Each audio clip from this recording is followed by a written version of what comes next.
Hello and welcome to Smite Tier List Maker Part 4 under God Abilities. We have come to our final hurdle, the Mages.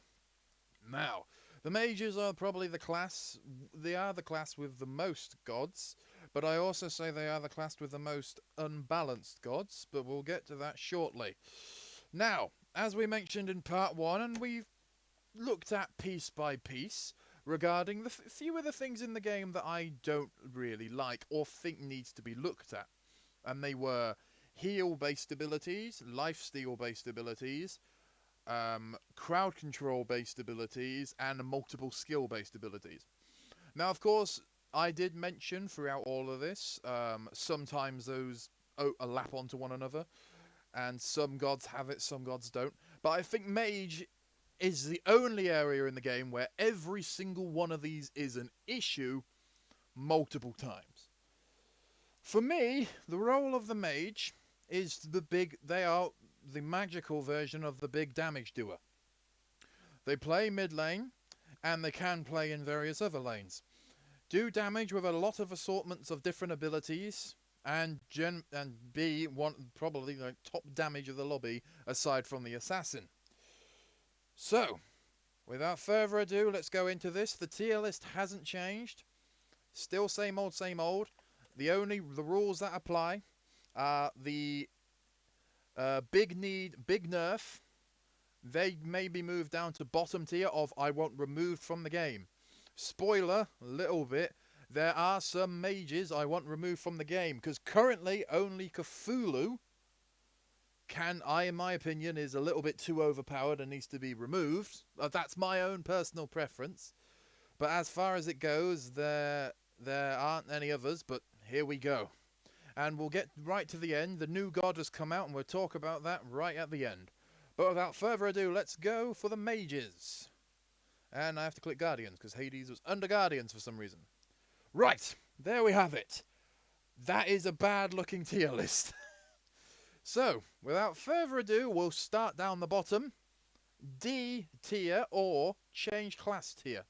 We have Ao Quan. Ao Quan is one of the only two mages that has physical based abilities. What I mean by that is that their basic attack isn't ranged. Every mage aside from two have ranged based attacks. Now I will get onto the other one why they are underneath I think needs a buff. Ao Quan is classed as an assassin mage. Now, while that's a very clever idea, having an assassin who's based like a mage, it kind of does feel that he's getting the short end of the straw. Now, the two types of assassin mages I have seen in the game are the Morrigan and Ao Quan. The difference between the Morrigan and Ao Quan is the Morrigan possesses a stun-based ability, and actually she is a ranged-based attacker. Ao Quan, on the other hand, has to go up to an enemy. Now, while his abilities are very useful, he has an invisibility, a buff which gives him multiple dragons around his blade, causing significant amount of damage. He can shoot said dragons out, and even with his circle-based ability, he can fire dragons, or his little dragons, whenever he's near. Now, Ao Quan, while I think if he was in a different tier list, which I would personally say Ao Quan should be an assassin, hands down, because he's an assassin mage, but only one range ability. He has an instant kill ability. Now, he would be broken if he was in the role of the assassin, but I just want to stretch that personally, Ao Quan is definitely will always be in like the broken tier because of his instant kill ability. And the fact, unlike Thanatos and Achilles, Ao Quan can turn invisible so you don't see him. The icon appears on your screen, but you don't know where he's coming from. But for me, I just don't know why Ao Quan has gone so long at being a mage. Because he would make a lot more sense just move him to assassin. While it's fine him being a mage, he's the only physical hitting mage, and he's 100% an assassin. It doesn't bother me, but he's missing out on actually the assassin based abilities, which are attack speed, movement speed, critical strike. What is it called? Critical chance. Critical chance. I mean, he's missing out a lot on all of these abilities. As he stands, he's okay, he's fine being a mage, but give him some more range or something. But personally, I believe Alquan is actually in the wrong class. That being said, he is a very good god. I do like him. Now we'll move on to needs a buff. Freya. As I just mentioned with Alquan being the one of only two physical attempt hitters, for some reason Freya is as well. Freya is a very odd-based god in that she has quite a few useful abilities and then quite a few abilities you question. Having two buffs and a lift. The lift is very effective and she can actually change from being hitting, similar to Earl. With Earl being the hunter, he has a range-based ability and a physical hit-based ability. Freya can do that as well. Her ult is very, very strong and could actually potentially be classed as a little bit overpowered and actually could be classed as needs a nerf tier. But the reason why she's down here is that takes up mana.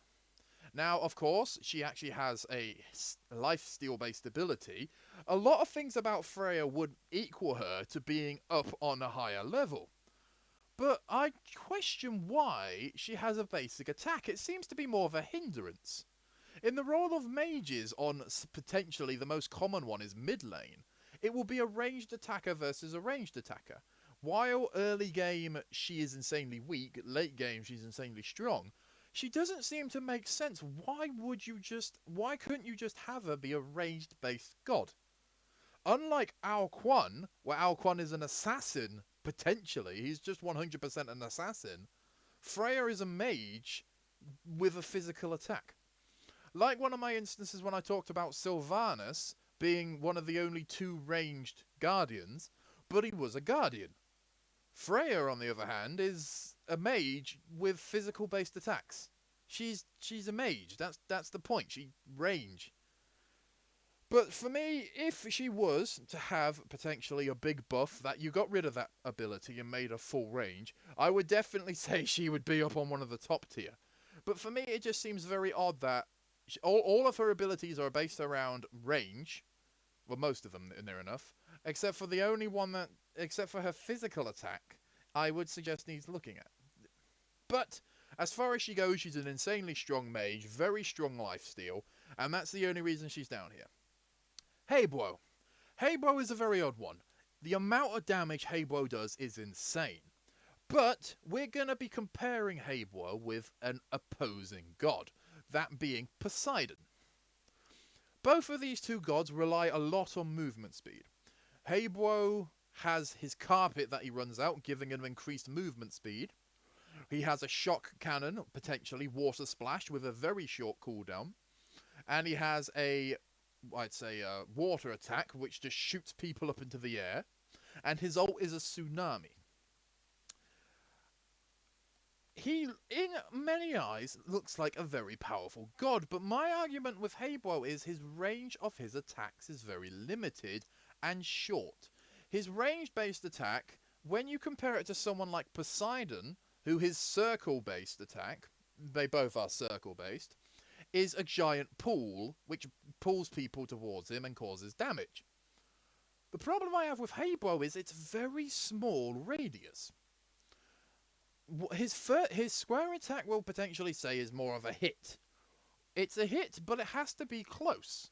Heibo is a mixture of close quarters and long range, being two of his attacks give him long range sort of abilities, while the other two are close quarters. His tsunami is close quarters and his square, his water push, is quite very close quarters. But his runaway ability compared to that of Poseidon is questionable. Poseidon can increase his movement speed and can freely walk around anywhere. Heibo is limited to only being able to move quickly on that water tread. While after he comes off of that, he does get a little bit of a buff, it's still quite limited. And the cooldown between both gods is quite alarming, that Poseidon can cool down a lot quicker than Heibo. For me, Heibo, it would just be a buff in terms of looking at the overall spec of his abilities. That maybe his attacks can go further, because then again I talk about you look at Poseidon. Poseidon being, of course, being a prime water god, that they both have very similar based abilities. Poseidon's square attack goes on for a while and pushes people out the way, while Heibwo's is very short but has a long cooldown. For me, Heibwo personally could just use with a little buff in terms of range, or increasing the actual size of his circle-based ability, so it reduce the damage, still have the effect it goes up, but make it larger so it's a lot easier to hit. Ra.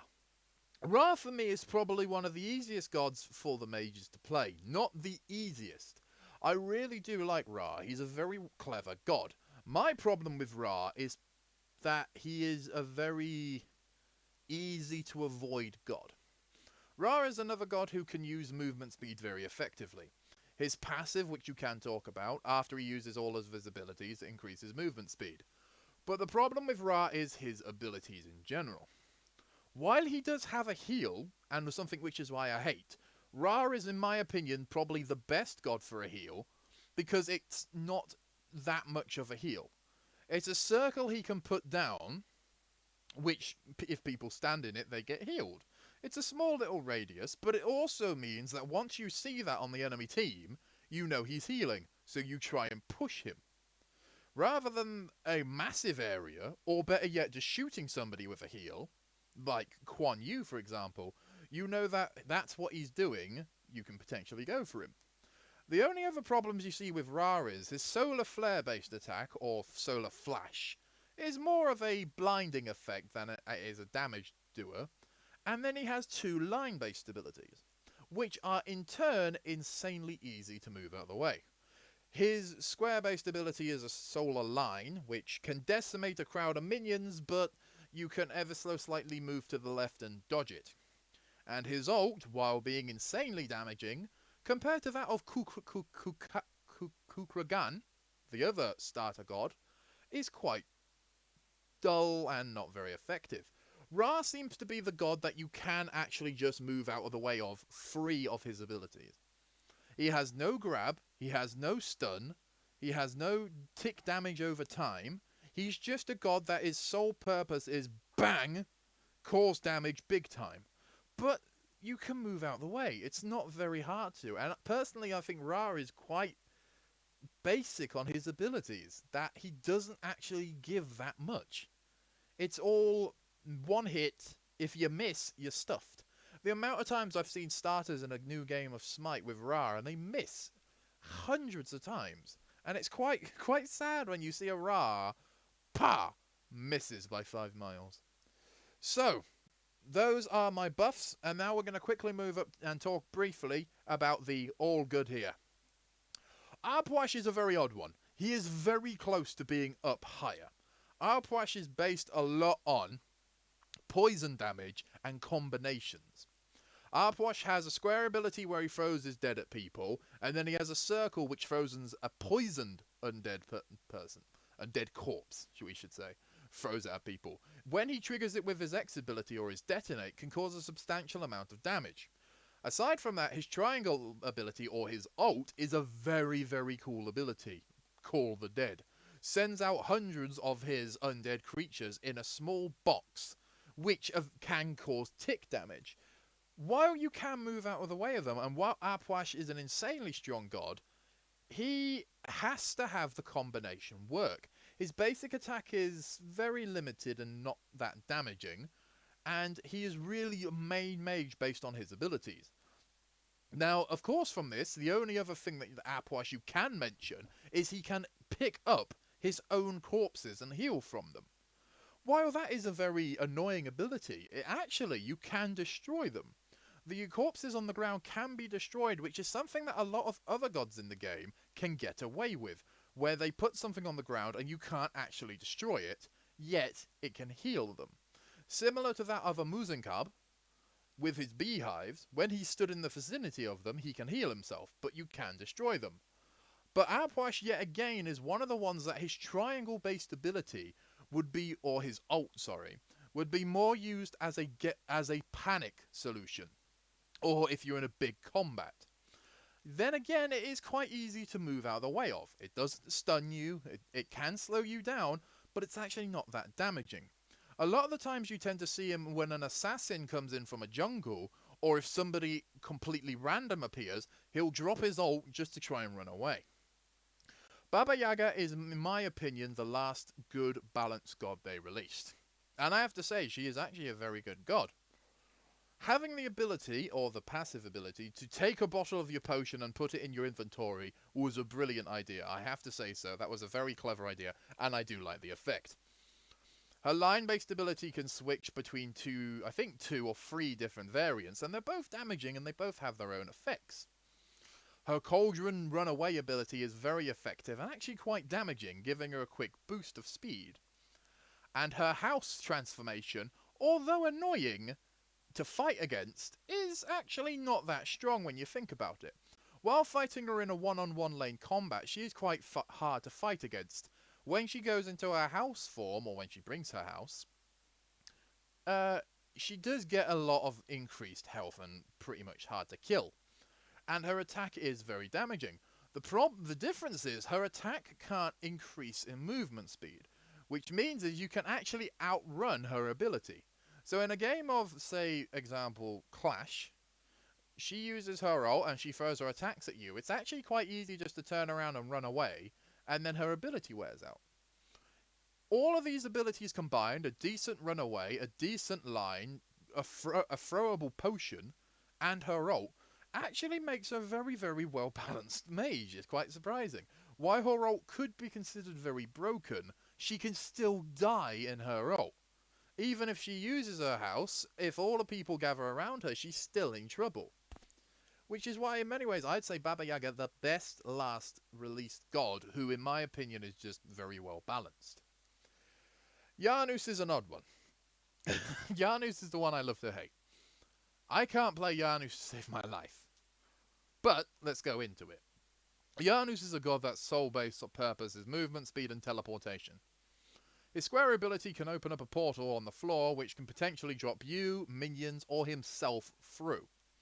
If he puts it on a wall, he can teleport himself through the wall. Janus has an X-based ability, which is a line, and it is insanely damaging. More of a circle shape ability, two balls come in line and they both loop on each other.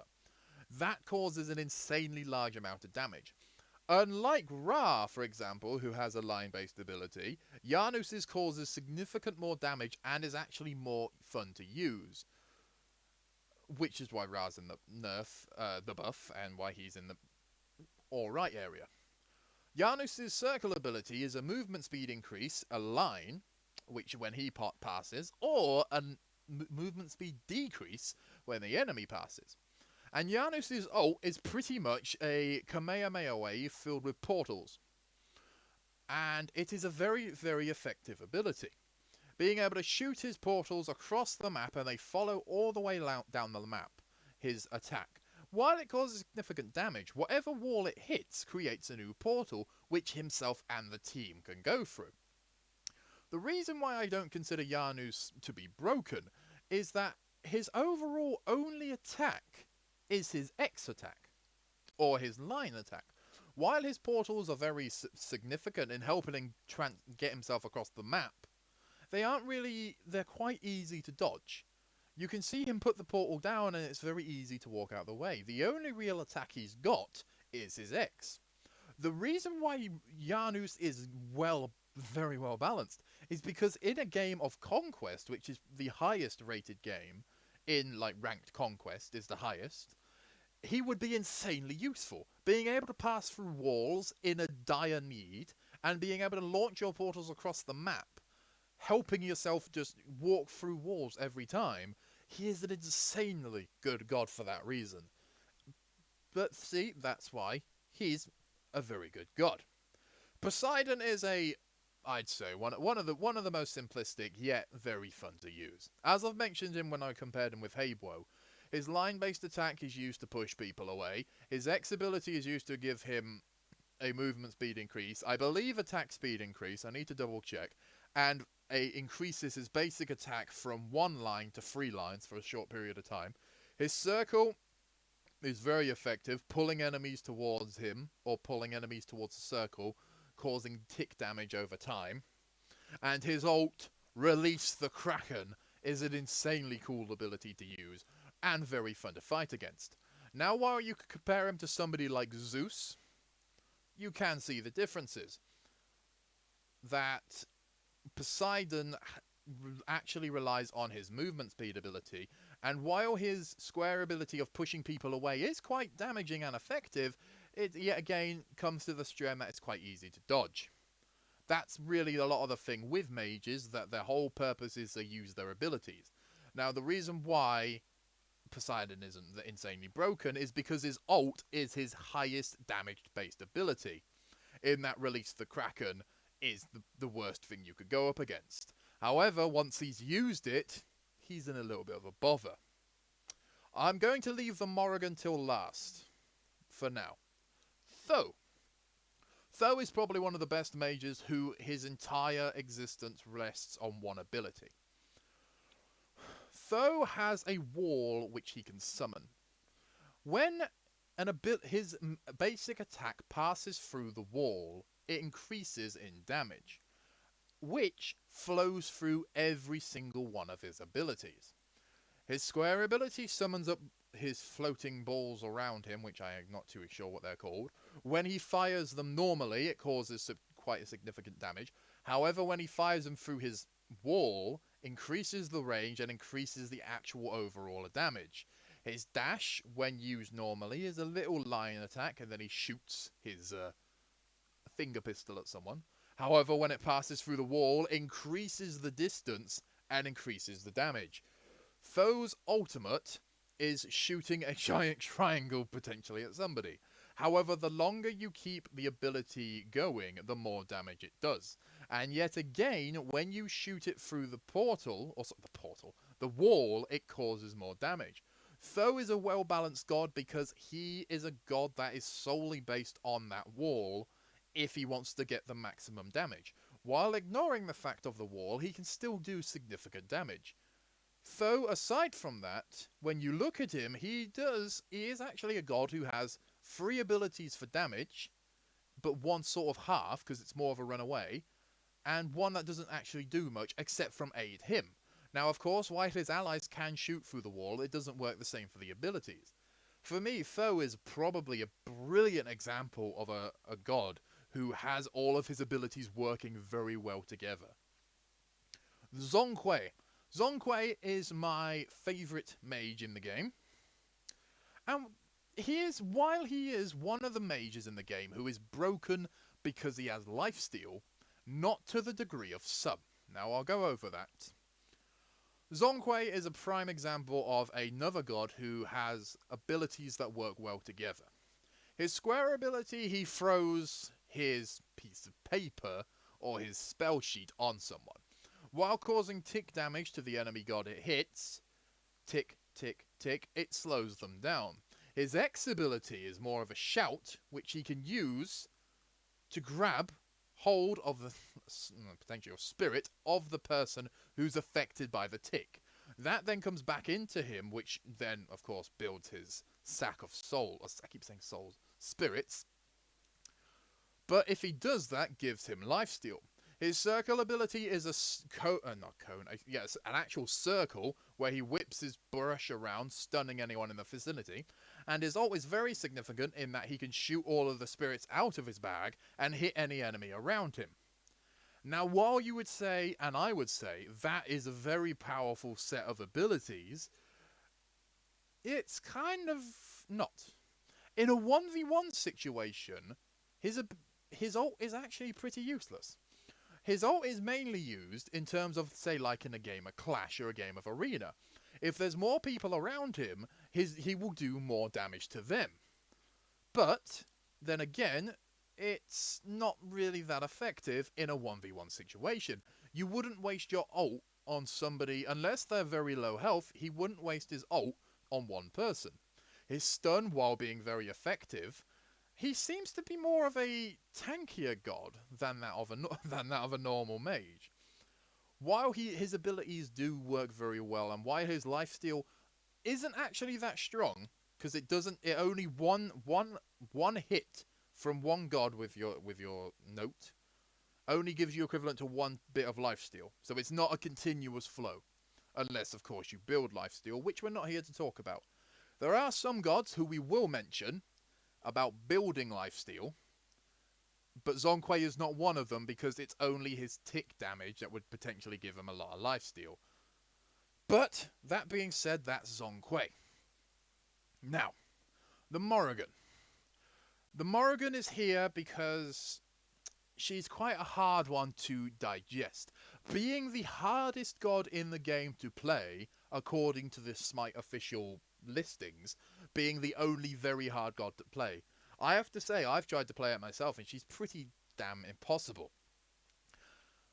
But I don't see that she could be that. She is classed as. I'd class her as an assassin mage again. Invisibility, stun, line based, and then we'll get onto her ult in a minute.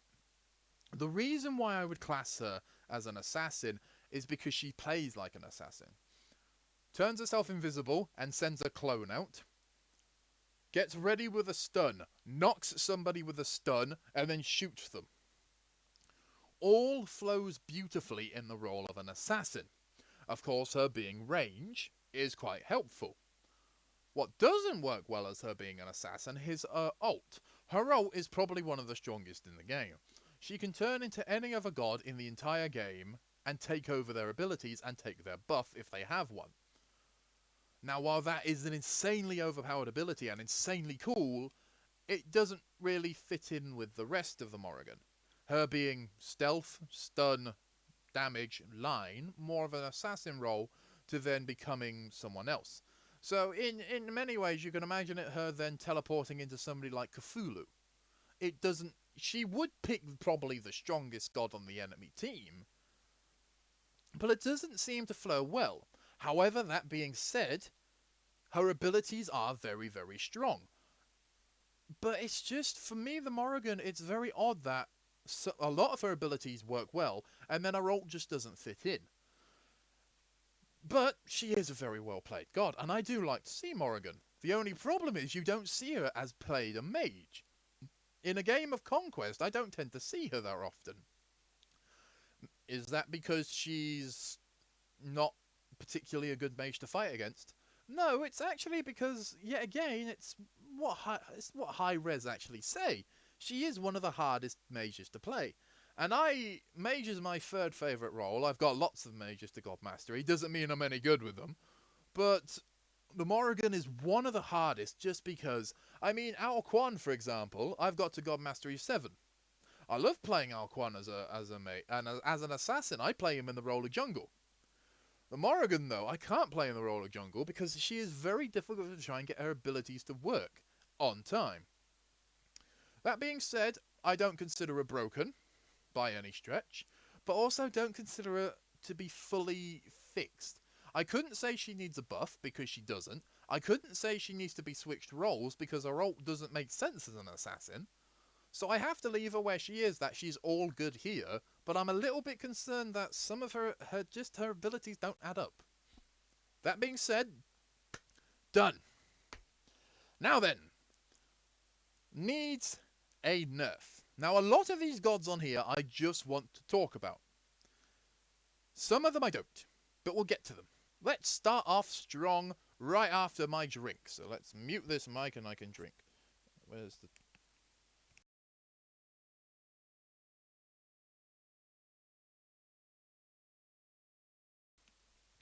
Refreshed. Perfect. Agni, or Agni. Agni is a very, very fun mage to play. For some reason also one of the cheapest. As far as you come off of this game, there are 3 gods in the game who you can buy for a reduced price. Agni, Cupid and Hades are the 3 gods you can buy for a reduced price. Still to this day I actually don't know why. However, if it's because they're perhaps easy to play or terrible, I completely disagree. Agni is one of the strongest mages in the game for his overall abilities. His square ability sends out a small gas. When connected with any other one of his abilities, can cause a stun. His X ability... One second, please.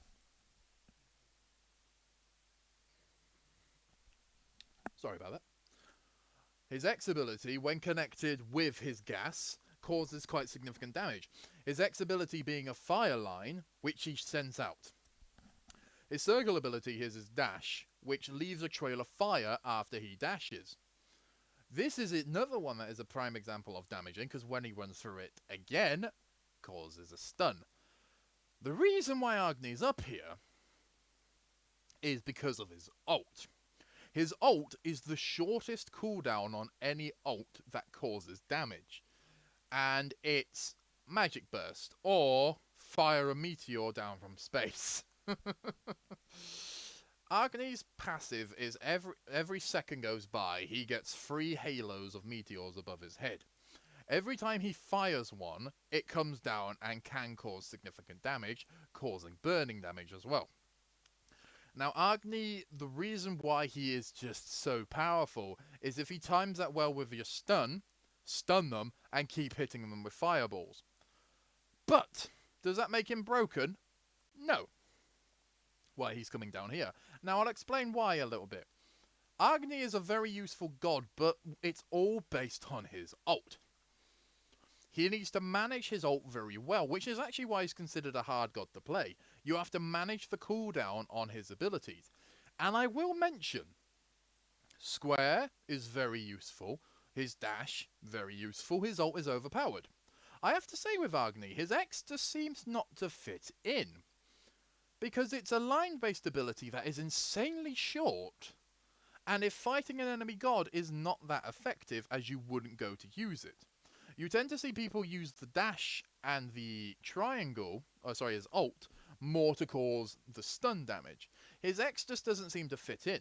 But that being said, not broken. Anubis. Oh, the fun begins. Here we go. Anubis is a prime example of a god who can abuse the lifesteal system. His square ability being probably his weakest ability is usually used to clear minions. Him breathing his swarm of locusts or bugs or whatever he had in his mouth at the current time he did it is just a small area effect based ability from himself that can wipe out a stack of minions and can be caused damage when used with your X. Your X is mummification. You fire out a craft handy set of skills where you can mummify somebody very quickly. Of course, when you walk up to them and then spray them with your X, it causes quite significant damage. His circle is a ground attack, which hands from the underworld come up and grab people in a small area, similar to the size of Poseidon's, which can also slow you down and cause significant damage. And then his ult is a beam of death, which can slice through every piece of protection you have and decimate you. Now, aside from that, for some reason he needs lifesteal with these abilities. Which, yeah, doesn't really make sense for some of the abilities. However, yeah, again, as I don't really want to mention it, I will only mention one item per person, is if you build him with lifesteal, he is insanely strong. Because the only thing I can mention in this game is why I say crowd control annoys me. You can counter it. You can counter crowd control. Multiple skill abilities you can't really counter, but you can counter the instant kill abilities. Lifesteal is insanely difficult. Lifesteal and heal is insanely difficult to counter. Because the changes they've made to, like, protection items such as Pestilence and Contagion doesn't actually do that much. And when you take away 40% of somebody's lifesteal with, say, Divine Rune, it doesn't actually do that much. 40% is not a lot in terms of how much lifesteal they can take back. And if you've got an ability where it's just a pure line of death, the amount of health that person will get back is insane. Does this make Anubis broken? No, but depending on how much lifesteal he can get back, it does. Which is why I'm going to have to leave Anubis up here. Because you cannot really counter it.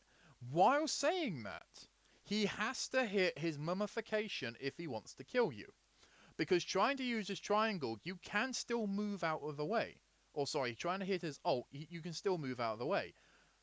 If he hits with Mummification and then grabs you, it's pretty much game over.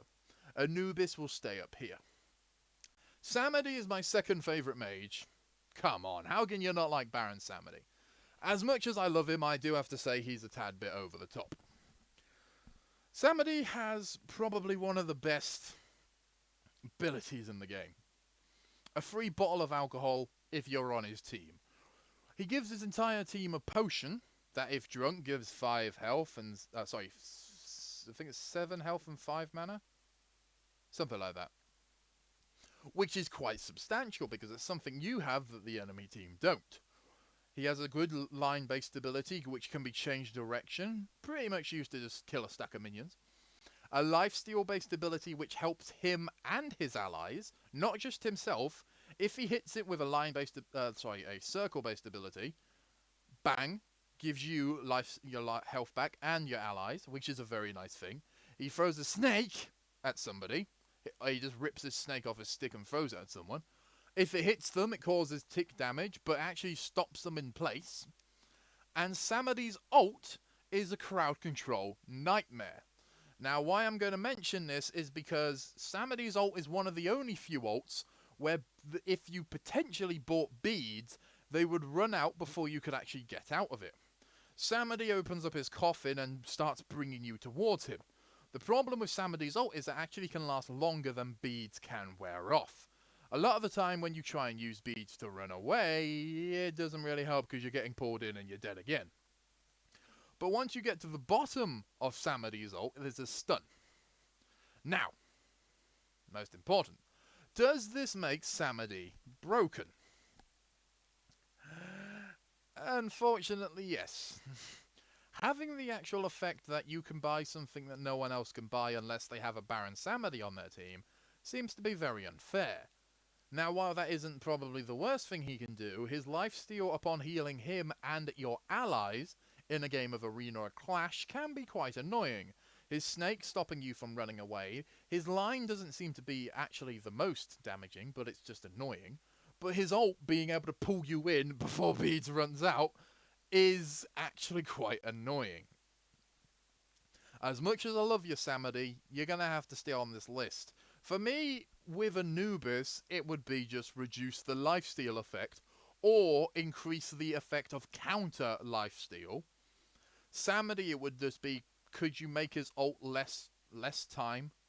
As in, when you're pulling somebody in, reduce the amount of time he has when he can actually do that.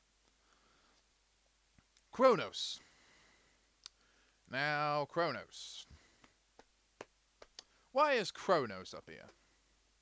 Well, perhaps because he doesn't really make sense. Let's go then. Kronos is passive, potentially. Is a clock. The handle on the clock is always turning around. When he presses his X ability, the clock will stop. There are 4 areas it can potentially stop.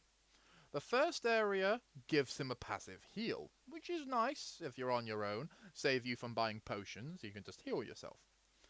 The next one that it will click is the ability cooldown, or the ability mana replenish.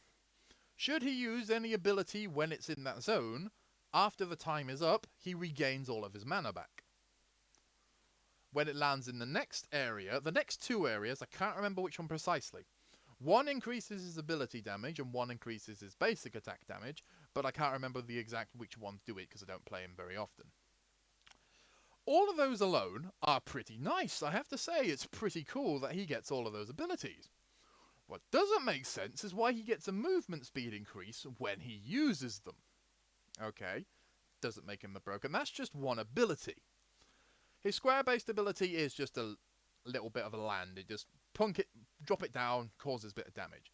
His circle is very, very damaging in that he can throw a slow bomb at you.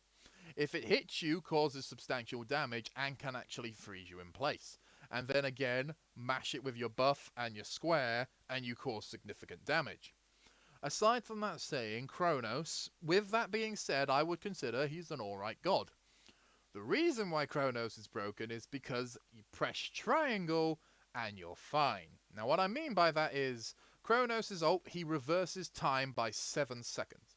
So say if somebody was fighting you and you got to 10 HP, you have a small amount of time.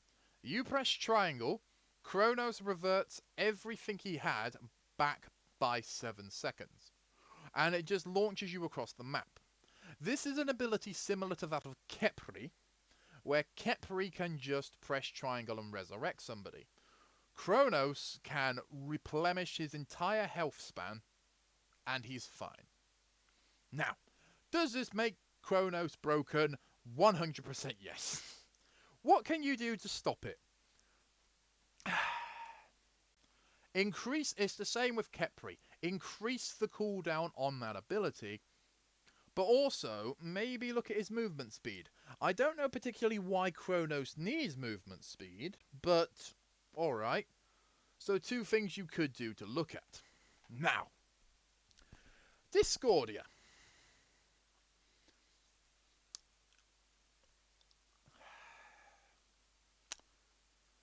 She falls under the category of what I would call easy to play, it's depressing. What I mean by that is, Discordia isn't a very, very easy god to play. But she is always causing damage.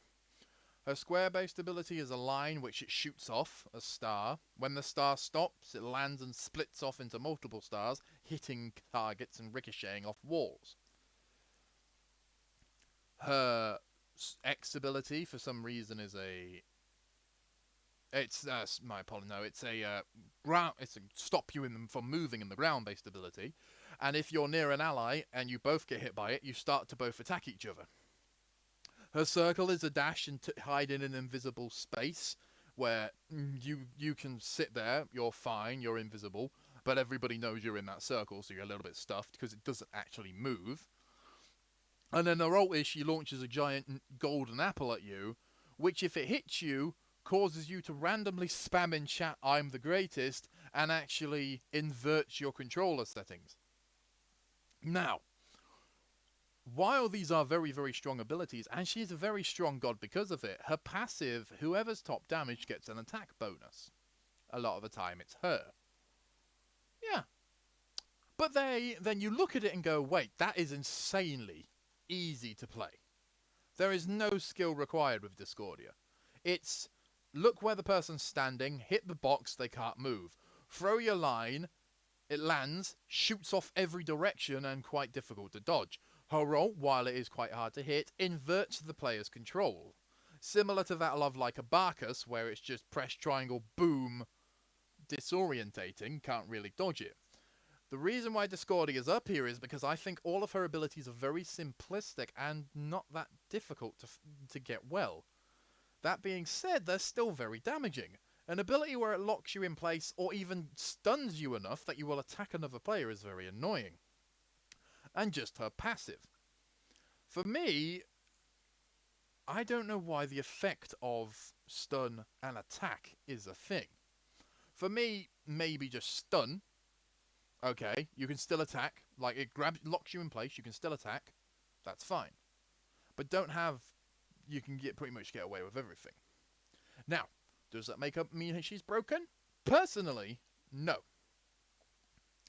While her passive is very annoying to fight against, why her ult is difficult, when you look at other mages, she's not particularly the strongest, and we're going to get onto somebody who's the strongest later. Hades! Oh, Hades. Why? What did they do to you? Hades is another god who is a cheaper price. We're just going to go straight into Hades. Hades has a dash ability. Now, Hades' dash ability is the reason why there are 2 other mages in this list, alright, that are on this tier. The dash of that you can't hit me until I'm done. I'm going to go underground and pop up and cause damage. You can't actually hit me until I'm done. His X ability is a silence, pushing people away from him, and his circle is a ground pound, which can actually give him lifesteal back. Okay. Hades is another prime, beautiful example of every single ability working well together. And then Hades is ult. I'm going to pull you all towards me, and you really can't get out of it. Why is Hades up here?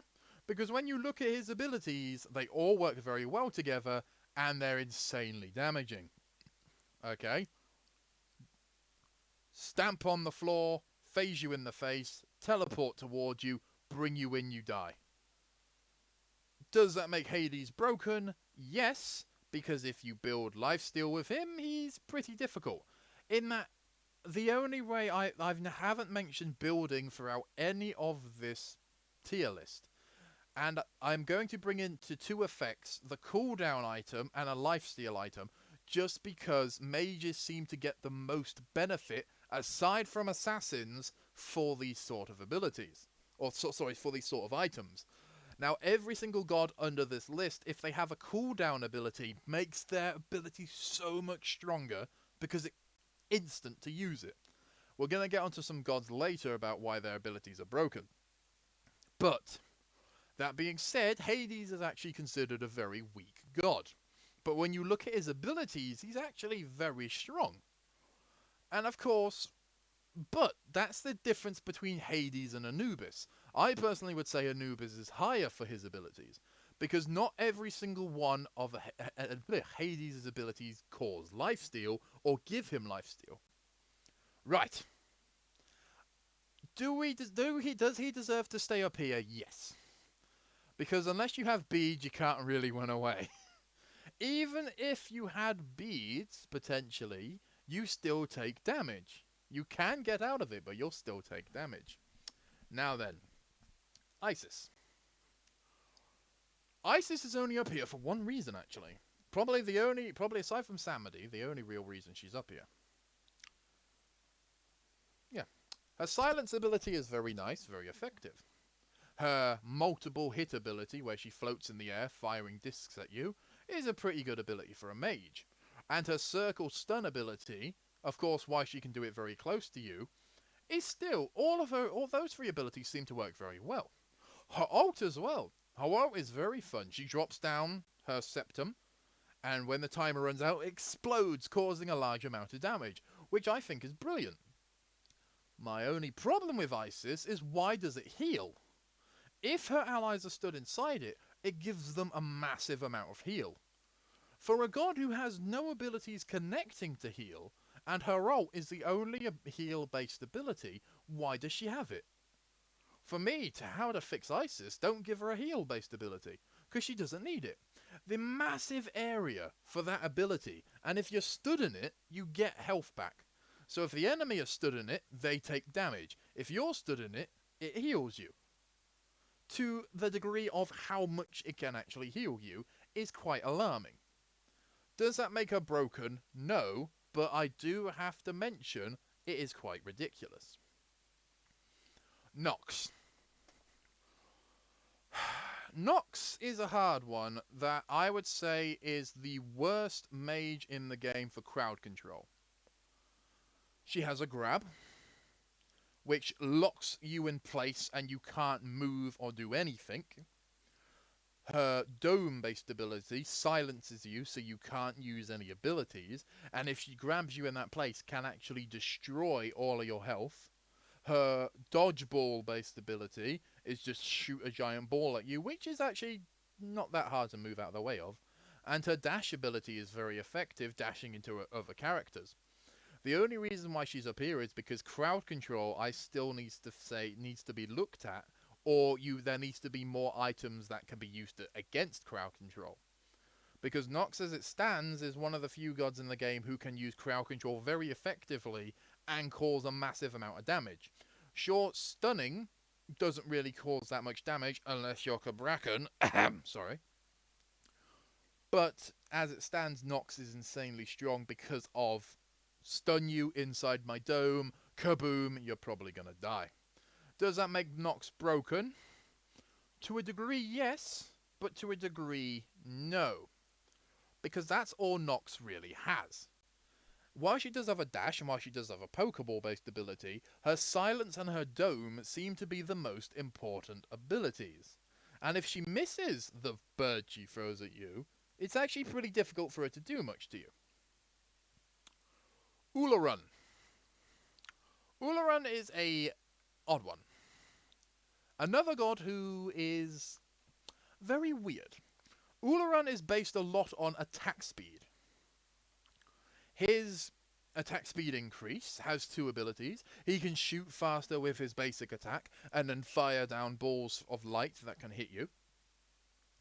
He can produce a small sud and then throw it like a bowling ball, and if it hits you causes damage, but can run through all minions, which to some degree is annoying, that some mages have a similar ability where it will stop after it hits one minion, yet other mages have abilities where it can go through all of them. Sometimes, yeah, it doesn't add up. And then his ground pound, while it actually can cause enemies to go up in the air, does do a little bit of healing and gives heal over time. While it's not a massive amount of heal, it's still a heal. Does that make him broken? No. What makes him broken is his ult. Slow down time. To the point of your attack speed is stopped, your ability speed is slow, everything you have is slow. Now, does that make him broken? 100% yes. The reason why he's going to stay up here though is because another god that when you build lifesteal with can be significant. Now why you say, okay, but he hasn't got any lifesteal based abilities. He can't possibly be. But he does have attack speed. And his increased attack speed is insanely damaging. So when you have hit times 10 potentially, a lot faster, plus with a lifesteal effect, makes him insanely damaging. Because the more he hits you, the more health he gets back. Cooldown items would also tend to help Ularan out more significantly as well. Because his ult isn't actually that strong in terms of fighting. But for me, does this make him broken to the point I want him buffed or nerfed? No. Ularan's ult, while can be used in an effect of I'm going to stop you from getting away, a lot of the time isn't used, because it is a large based area ability and he can decimate people in it, but in a giant fight you can still get out of it quite easy. He needs to focus one of you. But then again, is he a god who has a problem with lifesteal in the world outside of this ability list? Is he a god who has a problem? Yes, he is. But in his ability list here, we will have to acknowledge that he doesn't have any lifesteal based abilities. I will mention that with lifesteal he's very strong, but he has a heal based ability, and his ult is not that effective to fight. In a 1v1, yes, but in a group 1, it could be, depending if his team's around. But I don't consider his abilities to be that broken. Ragin. Ragin is up here, same as the person next to him, and same as Hades because of his runaway ability. A teleport dash. His circle-based ability is teleport, where he will teleport himself from there to there. The rest of his abilities are very fun to use. He has a little fox thing, a lightning fox that he sends to latch on a person. When he hits down with his square drums, it causes electric damage, which can affect more people around him.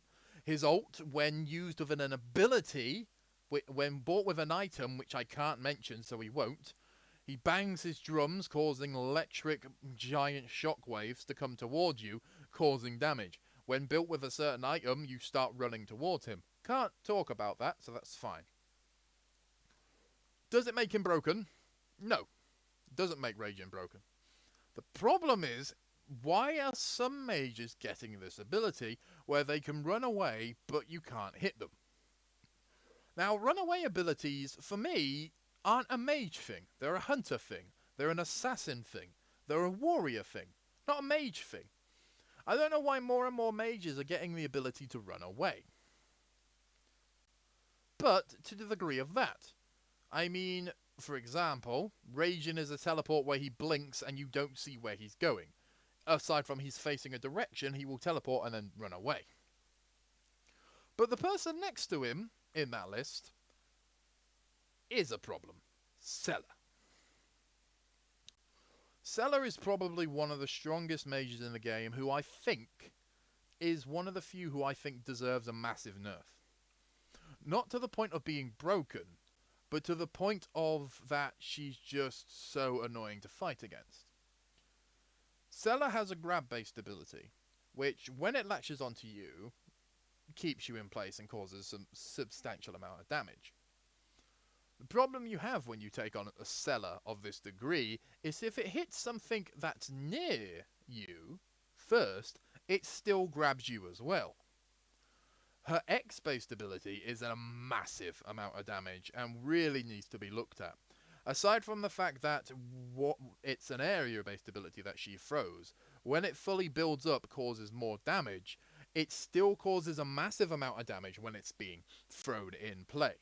You slow down when you're in your vicinity of that area, and even if you're on the slightest edge, there's still times where you'll be out of it, but the ability will still hit you.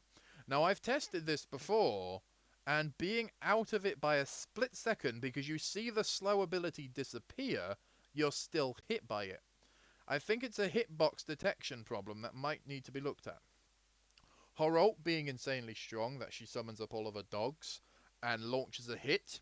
If it hits and kills a target, she can use it again and hit another target, which is another insanely damaging problem. The problem you have with the god Seller is that Seller's runaway ability is insanely broken, where she launches her dog to somewhere. A lot of the time you can see where she launches it. It acts like a ward as well, which is a problem. The problem is she can launch it behind a wall and you can't see it. In a game of Arena, this isn't a problem.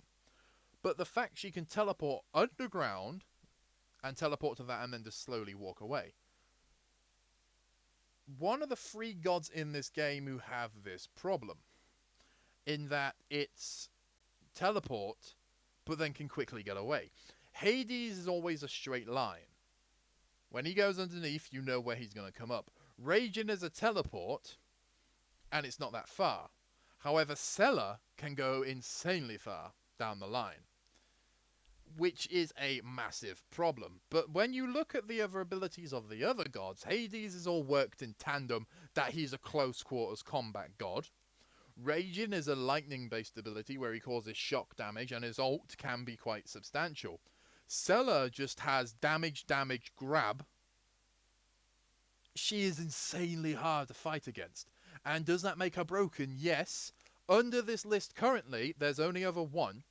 Seller, I would say, is probably very close to being the tier above.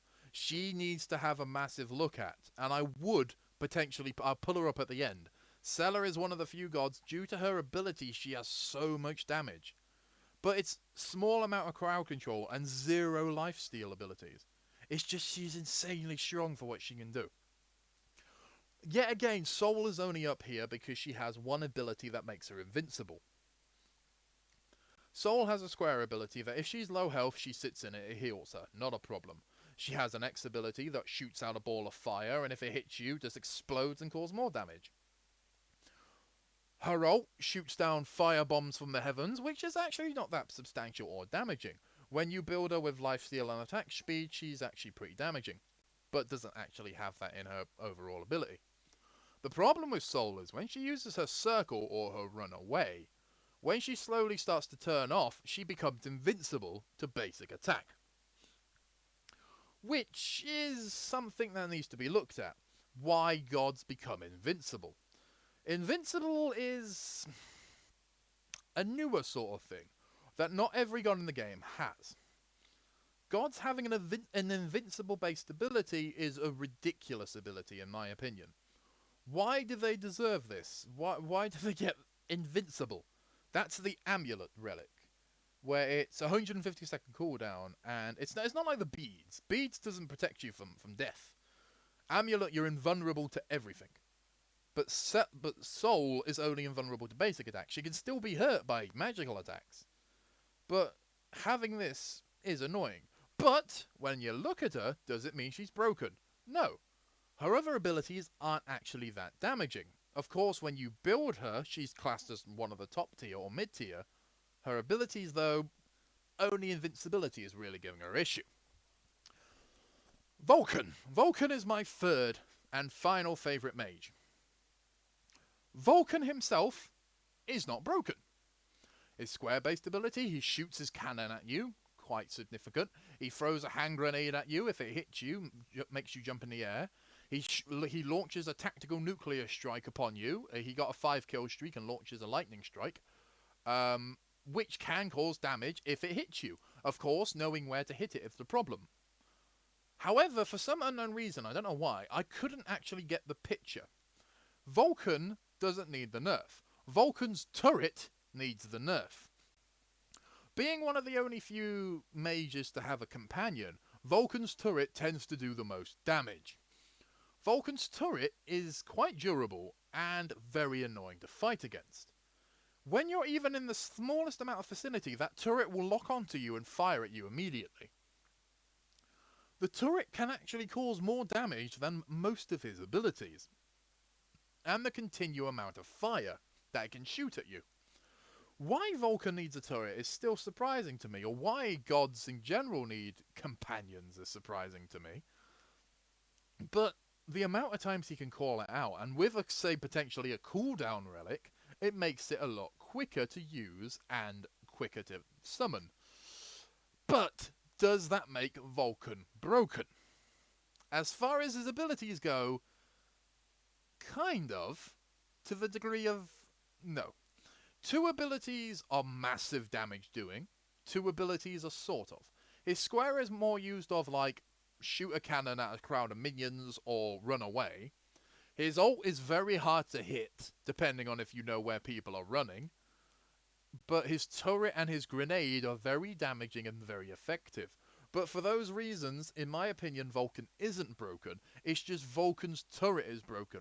How do you fix that? Well, there's an easy way to fix that, and that's called reduce the amount of damage Vulcan's turret does. I haven't actually been talking about fixing gods, I'll have to come back to that. Lastly, for this list, Zeus. Zeus is... oof, where do we start? Zeus.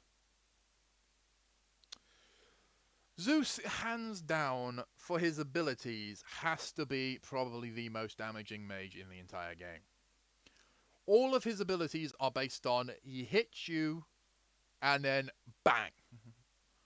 His square ability is he throws a lightning jolt at you. If it hits you, it ricochets off you and hits other gods. His X ability, he throws his frisbee and then he can just keep hitting that, and of course it can cause a more lightning effect. His circle is he pulls down and your lightning orbs that are around you from his square ability or from his basic attack cause damage.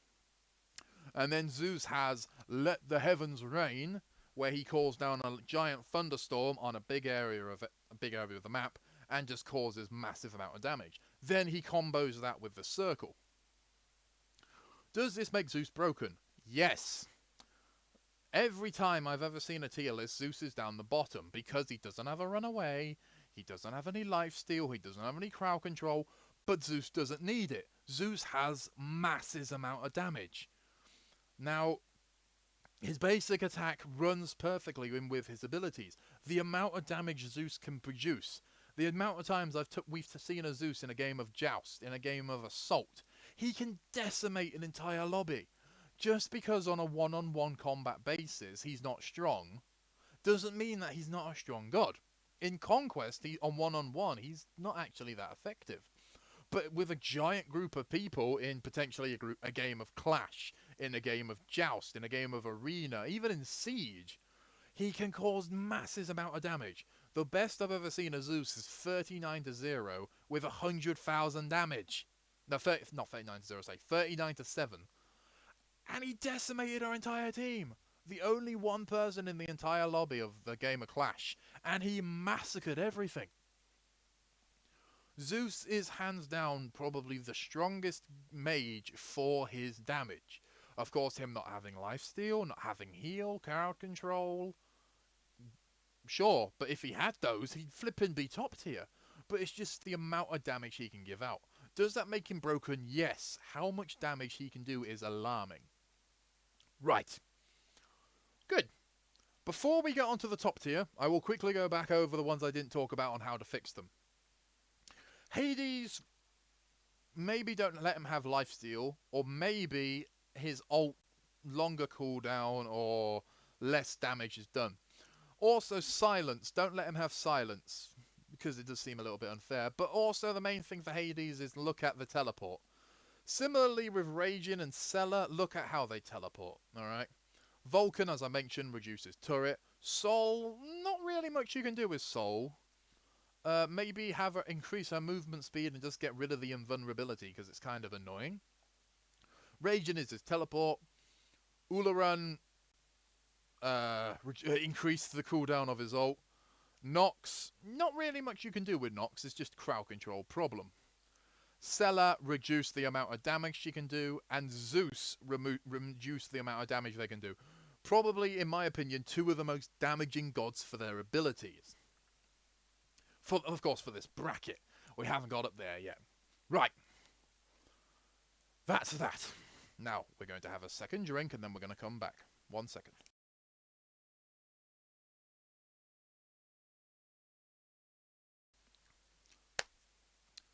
Okay.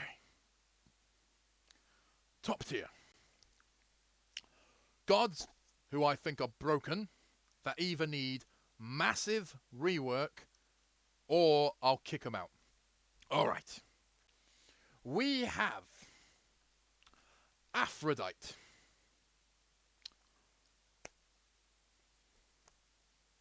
How was she a god?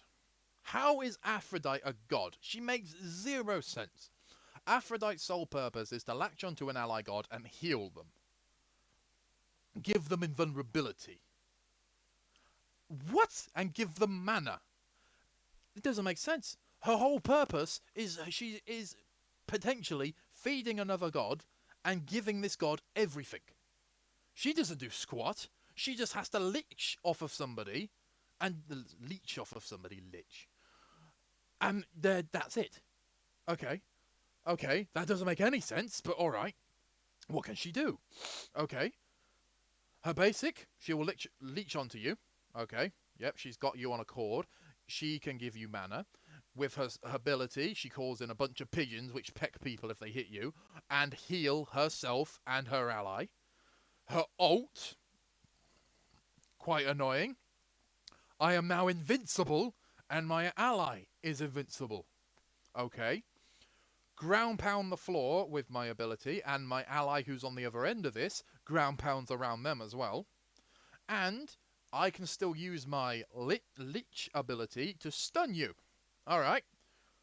Quick and simple. Aphrodite. Take her out of the game. Take her out of the game. That is ridiculous. A god whose sole purpose is to be another god's companion. That's it. Heal. Mana. Stun. Invincibility. Crowd control. What? How was this god a good idea? How the hell did you think this was a good idea, Hi-Rez? This is the most stupid god I think I've ever heard of.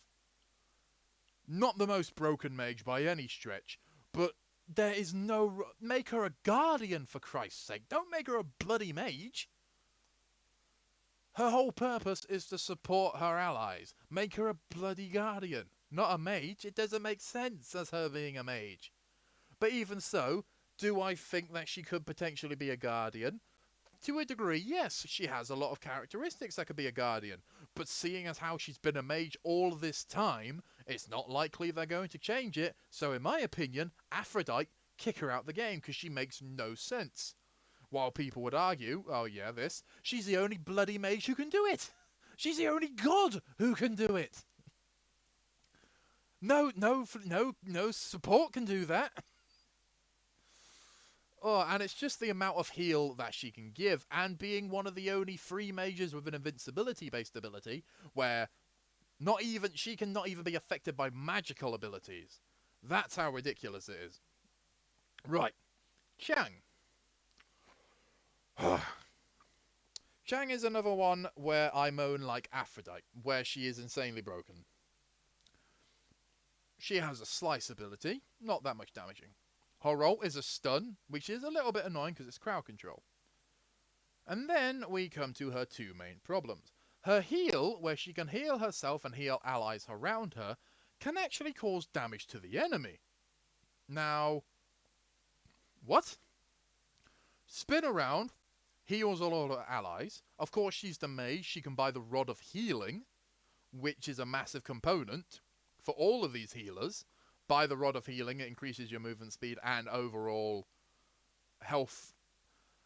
My problem is, okay, you've got that, then what else can you do? Oh wait, you have an invincibility ability as well, where you jump up in the air and you're immune to everything. Do I want to remove from the game? I'm just gonna go into this because a lot of these heal gods are all relatively the same. No, I don't want to remove from the game. I think she needs to be looked at. Why do healers need invulnerability? It only seems to be two of them. Aphrodite was potentially support. Chang has a stun, a heal, an invincibility, a damage, lots of damage. Why do they need it? Why does a healer need stun and invincibility? She gets three things. Does she need rework? Massively. Come on. Stop with the stupid gods. The reason why she's stronger than Aphrodite is because she has more damage-based abilities. I mean, it's just ridiculous. Fighting a Chang is so annoying because the amount of heal she can do. And while this is easy, this would be an easy thing if the lifesteal counter or the heal counter wasn't so terrible. 40% is a ridiculous amount. Shouldn't be 40, should be higher. I mean, come on. It's ridiculous. Absolute. You're not going to buy the relic. You're not going to buy the relic that reduces their healing. Because the cooldown on that is massive. Chang is going to stay up here because of a heal, invincibility, and a stun. Come on. Another healer. Great. I tell you what, let's just bring all the healers from... just make every single mage a healer. Great. Hell. Hell is another reason why I just am depressed with Smite. Multiple skill ability. Okay. What do you have? Heal. Okay. Heal. Okay. Debuff. Okay. Negative buff. Okay. Damage. Okay. Damage. Okay. So you have 2 heals, 2 damage, 1 debuff, 1 buff. What? How? Huh? Okay, so we'll break it down. 2 of her light abilities are basically Hell can change between light and darkness.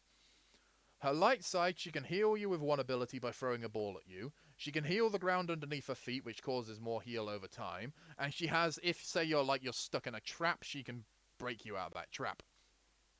Then her dark side is ground pound the floor, cause damage to everyone. Throw a punch at somebody. It's basically the opposite of light, and it causes damage. And then cause a negative effect to the enemy. How the hell was she a good idea? How the hell? Oh, great. How the hell was she a great or smart idea? 2 heal, 2 damage, 1 debuff, and 1 buff. It doesn't make sense. It just doesn't... but why would you make that? Why would you give a healer... If you're gonna make a healer, why the hell would you give them more damage abilities as well? At least with Chang, which is one of the reasons why I say Hell is more annoying than Chang. Chang had an invulnerability, a stun, which caused damage, a heal, and a slice. Okay. They weren't as damaging as Hell, because Hell gets 2 heals, 2 damage. Why would you make healers and mages make sense? That's fine. If you want to have Ra, 1 heal ability, not that much. Ularan, 1 heal ability, not that much. Sylvanas, heal ability, not that much. Why would you give gods so much heal ability, more than 1 heal ability? It doesn't make sense. Why would you do that? Unless you just want mages to be broken. But it's just not that... It's not enough mages for it to be classed as a healing. So if I go through all the mages, 1, 2, 3, 4, 5. 5 mages who have a heal-based ability that heal themselves and the allies. 3 of them are broken. 2 of them are... Okay, 4 of them are broken-ish. Ularan's a little bit broken. Ra's just... meh. But Hell just doesn't make sense on how much she can do. I mean, taking on her in mid lane is bad enough. But does that mean she's broken? Yes. Do I want her removed from the game? No. Because she's not an annoying leech who will just hog off of somebody else. How can you fix this god? I don't really know. Maybe don't make her multiple skilled? Or better yet, don't give her 2 heal abilities. Ah, as I will say, with Chang, with Hell, with all these lifesteal based gods, if they just fixed the health steal items, there wouldn't be a problem. That being said, we're done with the healers for now, and we've only got rid of one. Hera. Now, Hera is... I've mentioned it on the Hunters list, why I find Hera annoying. Her square brings 2 fists in. Not a problem. She chops off Argus's arms and throws them towards people. Her X ability is Cernunnos's ult.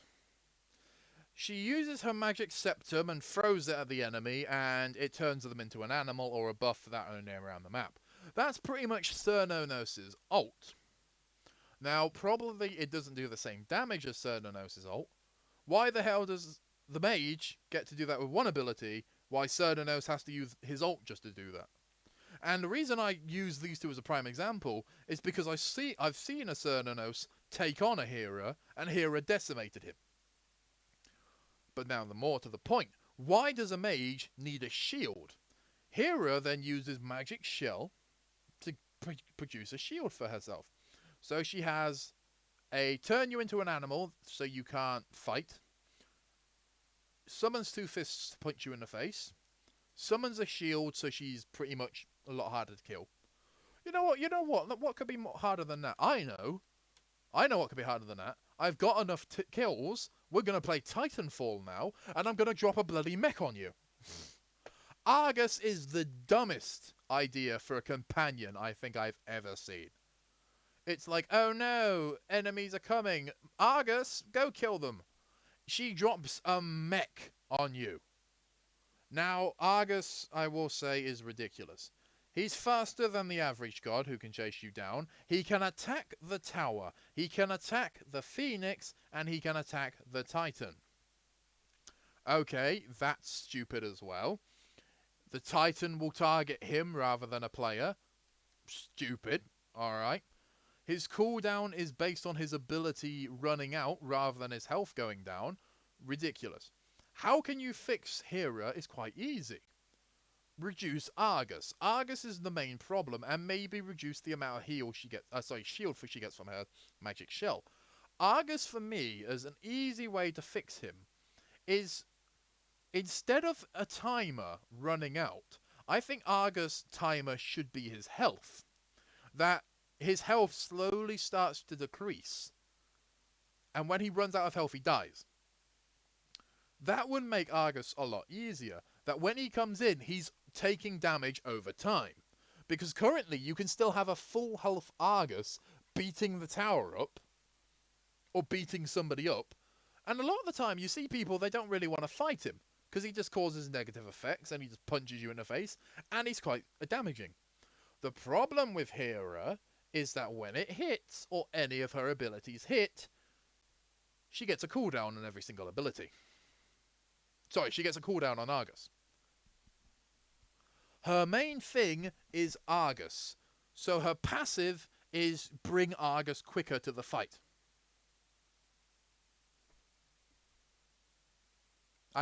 There's nothing I can say. I really can't. As far as mages go, Baba Yaga. Alright. We're going to get to the other two. Hera. Baba Yaga was the last good mage, because every mage before her that came out up till Hera made 0 sense. In a dire need, I'm going to drop a mech on you. I have a shield. Turn you into an animal. The only one of her abilities that sort of makes sense is the giant fists, which is Argus. Okay, that's Hera out the way. Do I want her removed? No. Does she need a massive rework? Yes. Kukragan, or Kukal. Hands down the easiest mage in the entire game. And questionably one of the dullest. Alright.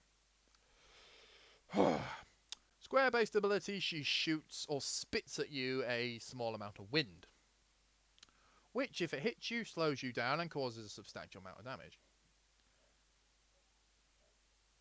She has a fly ability, and her fly ability is quite substantial, in that her X ability increases her overall movement speed and she's allowed to pass through the area a lot quicker. Her tornado, or her circle-based ability, is actually very, very damaging, in that whoever stands in it will get a significant amount of damage from standing in it. As soon as they leave the circle, though, will also have a negative effect which takes a large chunk of health away. And her ult, similar to Ra, is a line-based ability but she can move freely around when she hits it.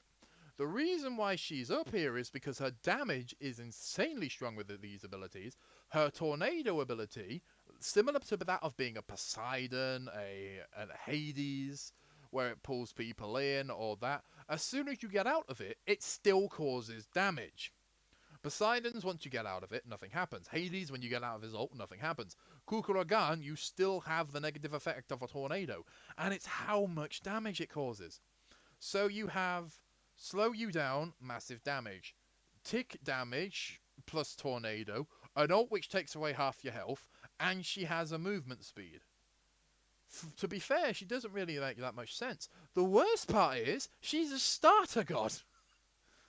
Hands down, probably the strongest starter god in the game. And even as I sit here saying this, in tier list, she's the same tier as the top. She is the same level as a Himdalia, as a Tsukiyumi, as a Cthulhu. And with her abilities, you can see how. She has no lifesteal, she has no stun. She's pretty much the same as Zeus, but she's stronger than Zeus, which isn't more alarming. And she's a starter god. How can you fix her? Reduce the amount of damage she can do, or better yet, don't have the tornado effect to cause damage after you've stood on it. Alright, that's Kukuragan. Now we come to Merlin. Merlin is an odd one. As I mentioned in the last video, I was very angry with King Arthur. King Arthur had 8 abilities. I thought to myself, after I played against King Arthur, I went, no one can be as annoying as he can. Merlin has 12 abilities. Now, while you sit there and go, oh wait, no, he has 9 abilities. Still, say that out loud. He has 9 abilities. No, he doesn't. He has 12. When Merlin changes abilities, if you're stood near him, it can actually cause damage. Okay, not that much, but it can. Now, again, you could say, no, haha, you're wrong again. No, he has... So let's break it down. Merlin, for some stupid reason, is allowed to have 12 abilities. Okay, let's look into this, because this is going to kill me. Okay. First of all, you have his purple-based ability, or his Void. He shoots out a big dome bubble thing, which shoots lots of tiny asteroid things onto you, like a galaxy sort of looking thing. Shoots little tiny dots onto you, hitting you over time, causing small amounts of damage. He then has a black hole which he shoots at you, pulling you towards it, and if he times them too perfectly, causes damage and pulls you towards the middle of it, causing more damage. Then he has a dash away ability, which is annoying because it's Merlin having a dash. Great. Then he presses triangle, causes a small amount of damage, and out comes fire. Fire. He summons 2 dragon heads, which set fire to the entire landscape, or a small amount of area. He then punches fire at you, causing still burning damage, and after you run away, still causing burning damage. Ouch. Then he dashes away again to go activate his next ability, where he causes more damage, and turns into the Dragon Queen, or the Dragon King, or whatever the hell he is. Oh, sorry, my bad. No, he turns into the Ice Queen. Great. Now he shoots down spikes from the heavens, which cause damage and slow you down, because you know what you know about ice. Ice slows you down. Yeah, you don't slip on it, no. Then he shoots an ice spike out from his hand, which causes damage. Then he dashes away again. Then he changes his ability and goes back to purple. Alright. How the hell did he make sense? Okay, multiple skill abilities, they get 6. King Arthur gets 8. Merlin gets 12. 12! What? This one broke me when I saw it. And he was insanely broken. And he's still insanely broken. You build a cooldown relic with him, or an item. He has the shortest cooldown for an ability. His dash is his longest one. Oh, whoop-de-doo. He gets so many abilities, so many effects on each ability. This one, to me, makes zero sense. And to me, do I think is he broken? Yes. Do I want him removed? Very, very close to I want this god out of the game. I am very close. The only reason he's not is because when you say he has 12 abilities, they have their own effects. Do they cause a lot of damage? Actually, no. Over time, Merlin has gone through the phase of that his abilities used to cause an insane amount of damage, but the nerfs that came to Merlin happened to actually work. While his abilities do cause damage, it's not a lot of damage. While he's able to use his abilities, what I like though is after he's pressed his triangle, he only actually has 2 abilities he can use. While his dash is very effective, he still only has 2 abilities he can use. And when you look at them, only his purple work well together. Merlin is a very good god who's based on range, but he's also very low health. Probably the least amount of defense and health overall for a mage. And that's why he's up here. While I say 12 abilities makes no sense, they don't cause a lot of damage. He's like Tia. He only has 2 he can use at a time. And even when he changes, not all of them flow perfectly. His ice-based ability doesn't actually cause that much damage, and doesn't really look that smart. And his fire, while it can cause burning damage, his fire-based abilities aren't that very damaging nor scary. It's only his void. And as angry as I got about him, because that was built-up rage from when he first came out, I have to look at him now on his abilities and his damage, and I go, is he broken? Actually, not as much as he used to be. While he still, I think, deserves a nerf, he's not on the top tier of broken. Because I still have to look at him in that going, press triangle, new set of abilities he can use. He has 2 damage and 1 run away. And then I look at it again and go, wait a minute, he is just a multiple skilled ability god, because he only has 6 abilities that really he can use for damage. But he can't use 3 like every other god. He can only use 2, and then he has to wait on the cooldown. So as far as gods go, he is a very technical god, and probably, I would say, a very hard god to play, because you have to know when to use them. Right. Nearly there. We are nearly done. Persephone. Persephone.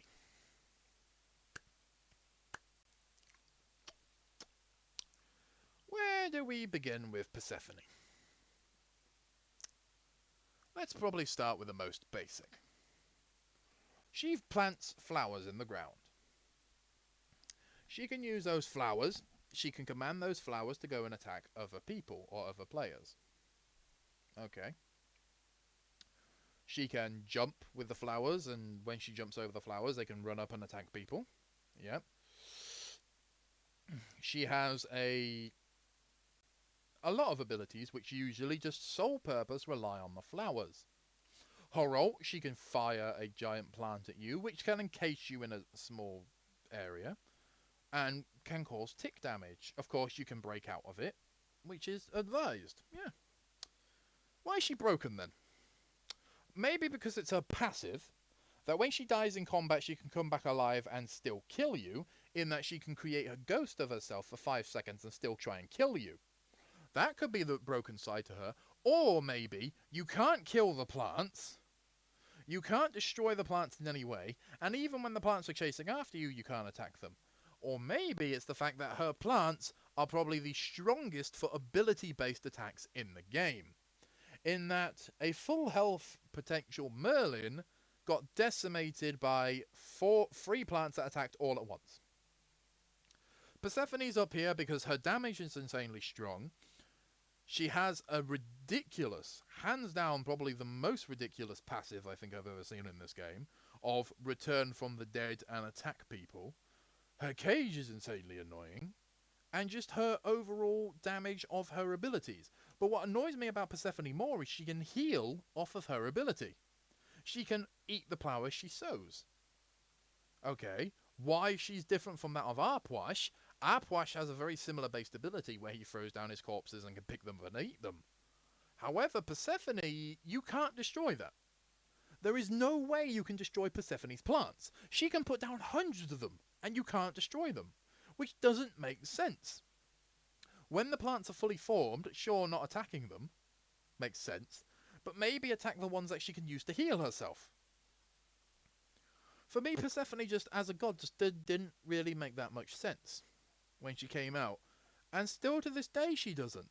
The fact that she's still top tier on every list and she hasn't had a nerf is astonishing to me.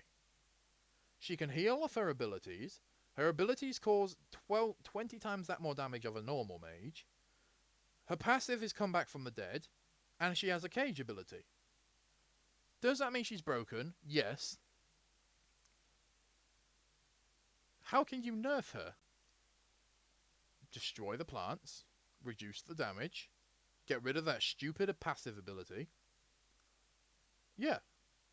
But for me, unfortunately, it comes to the stretch that high res don't see this as a problem, where it's no, that's fine. No, come back from the dead. I mean, there's no other guy can do it, but it's fine. Yeah. Destroy the plants. I mean, well, you can't actually do that. No, even when they're running towards you at full speed, you can't destroy them. It's got now. It went to the problem. This is where I first started to look at Smite. I got through Merlin. I got through King Arthur. And then when Persephone came out, I sort of started to look there and went, huh, that's not great. The reason I stuck with it longer was because Baba Yaga came out, and Baba Yaga, in my opinion, is a very well-balanced mage. Persephone, though, I don't see on how you can fix her. Because they will never allow you to destroy the plants. They will never take away her passive, which is just ridiculous for a mage because she doesn't need it, of come back to life. And they won't look at her damage. So in my head, there's no way you can actually fix her. This one isn't so much of anger, it's more of confusion that they got away with this. Aphrodite I hate till the day I die, but Persephone just doesn't make any sense. That how all of these abilities came in, and you didn't think that maybe destroy the plants? No. Right. Okay. Confusion, a little bit of anger. Now, we come to it. The final god on the list. My least favourite god in the entire game. The assassins are fine. The warriors, the guardians. I like Tsukiyumi, I like Cthulhu more than I like this god. Nuwa. This god, hands down, is the worst, the most stupid, the most ridiculous, absolute, just, oh, how was she a good idea? High res, my question for you is how the hell did you think this was a good idea? Come on. How? As in, let's go over it, shall we? Let's go over what makes Nuwa the most ridiculous god in the game. And before we even get into this, let's put her down here straight away. Take her out the game. She is stupid, and I'm just so surprised how high res are so stupid to think she's still good. And I will say that I love high res. I've loved you all these years. I'm actually even more angry with you now because I've played your new god. But let's go over this Nuwa. All right. Start with a basic attack. The more time she hits you, on the next hit, she can root you into the ground. Okay, sure, she has a root. That's one problem. Okay. Then, okay, you know what? I can summon minions to attack you. Minions are actually stronger than normal minions, who can move quicker than normal minions, do more damage than normal minions, and are more durable than normal minions. And you know what? I can start off by summoning 1, then 2, then 3. They can attack your tower. they can attack you. They will ignore attacking other minions if you're on the plate and if you're on the table. They'll come and attack you no matter what. But how can we make this even more annoying? I know, let's start by having that there's no progressive stage for these minions, in that they stay the same level and damage the entire game. So if you're a level 1 taking on a level 1, they can still do that much damage. How do you make this more annoying? Well, I don't know. Let's have a ball-based ability that Noir can throw out, that if it hits the minions, explodes the minions, and causes a stun effect and masses amount of damage to you. Okay, ridiculous, but alright, let's move on. What else can we do? I can summon a giant cloud, which the cloud can cause a significant amount of damage to you. If it hits you, I can actually pass through the cloud and I'm invisible. My allies can pass through the cloud and they're invisible. Why it's not as annoying as Discordia's is because Discordia, only she can use the cloud and it doesn't move. Noir, on the other hand, her cloud moves along with her. She can summon her minions in that cloud, and the minions don't run slowly towards you, they dash towards you at full sprint. She stuns you and she beats you up. Okay, so we've kind of got, so far we've had a stun, we have companions, we have a root, and we have invisibility. What else could we give Noir to make her balanced, or in many cases ridiculous? Let's call it the most retarded, hands-down ability I think I've ever heard of. Press triangle, I'm going to hit every single player in the entire lobby no matter what happens. How the hell was that a good idea? She presses triangle, she jumps up into the air, she launches 5 meteorites that hit every single player in the entire lobby. She's not a Neef, where Neef locks onto one person, shoots it across the map and hits them. She's not a Thanatos, where Thanatos launches in the air and lands on one person and causes damage or gets an instant kill. She's not, well, let's think of some other gods who can do that. She's not a Horus, where Horus can teleport across the map and land. She's not a Jormungandr who can jump across the map. No. She's a god who walks out of her base, flies up in the air, and hits every single god in the game. Now, why is this even more annoying? Because the more you level it up, the more damage it does. The more you level it up, the more problems it causes. Plus, it's a percentage of your overall damage. So if you build Noir with 100% damage, it causes even more damage. Now, if you're on your lane in a game of Conquest and you've had a good fight against the people, you choose to back, you're dead. You've got to use a relic to dodge it. You only have one relic that counters Noir. Okay? With a cooldown item, Noir can keep getting her ult back. For me, hands down, if you said to me, you know what? We will give you a choice now. We can have you. I will remove. Hi-Res came up to me. They said that we will remove Cthulhu, Tsukiyumi, Aphrodite, and Persephone, or we will remove Noir. Which one would I go for? I would say screw that. You can give all of those 4 gods a buff. Just remove Noir. She makes no sense at all. Why would you give a god the ability to hit every single god in the game, even if she's not fighting them? Hit every single one of them all at once. Now, how do you change her? Quite easy with that ult, is maybe just have it that she has a wheel and she picks somebody to hit with her ult. Not every single god. So if you look at it, the ult causes 400 damage plus a percentage of her player damage. She could potentially be getting away with more than 500 to 700 damage per hit. Now, yes, 700 damage per person in the lobby times 5. So what's 7 times 5? That's 35. 3,500 damage dealt with pressing the triangle button. It's not like Zeus. Zeus has to go up to somebody, press triangle, has to wait for people to get in the vicinity. Neef has to line up a shot, and wait for it to charge up fully and then pull the trigger. Noir just walks out of the base and presses triangle. Alright? Hands down, the most stupid god in the entire game. Factual. Not anyone who can defend Noir, I'm sorry, what are you talking about? I mean, okay, fine, minions. If she can have 1, that's fine. Why does she need 3?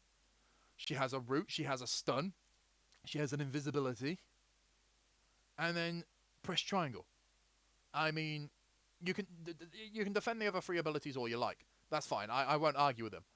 But her ult, I will argue to the day I die, makes zero sense. And I don't even think high res thought that through. I still don't think they think their gods through. Now I will as we are at the end of the video, at the end of the list, I will say I've played the new Hunter, Tanuki Raccoon, and I'm actually just sad. Really, I'm very sad. Why? How you thought he was a good idea was it beside me. Let's just make a hunter with a bunch of abilities. Let's have another invisibility-based hunter where I can turn into a bloody leaf. Let's have a nuclear-guided missile where I can follow the missile no matter what. Let's have a pot which heals me, and actually, if an enemy's near it, they slowly start to walk towards it. But better yet, let's increase the bloody thing's damage so he can solo a warrior one-on-one. All I can say now is, as this video has been released, the only game type I'm playing is Assault. And there's a message for High Res at the end of this. Can you please stop adding the new god into a game of Assault? Because it's the only game type I've got where I can get away from the new god, but he keeps appearing. It's got to the point now that I'm at the point of giving up with Smite. I really am. I've 2.5 years I've enjoyed the hell out of it. It's just so, but they won't release. They don't release the. As you can see by this list, I've been quite generous and I've moved people down. I've moved people up, and only 3 gods I personally think need to be removed. Now, as much as I don't like Chang, Hel, Hera, Kukulkan, they're not broken beyond the point of repair. These 3 down here are Aphrodite. Just doesn't make sense as a god because she's a healer and a protection for another god, while she could be a guardian. They won't do it because they never change God's roles on what don't make sense. Persephone, coming back from the dead, more damage than most other gods put together, and plants that you can't even kill. And we're not even going to talk about her anymore because my head is already hurting about me trying to understand how Nuar makes sense, but alright. But as it stands, no, I'm only playing one game type. So but no, that's been my Smite tier list of abilities per class. Ignoring the assassins, I did say to myself that, you know what, I try and play the assassins. I got 2 games in with 2 new assassins. I played Bakasura and a Wheelix. Got decimated on both of them, so I'm never going to touch them again. So as it stands, that is the mages. Now, Alquan is the only one I think could potentially be an assassin. I would like to see Freya just be full range, Habo increased range, and Ra just have a little look at his abilities because they don't seem to be very fun or very easy. For most of these, it's reduce your crowd control, reduce the teleport, or reduce the lifesteal, or fix lifesteal in general.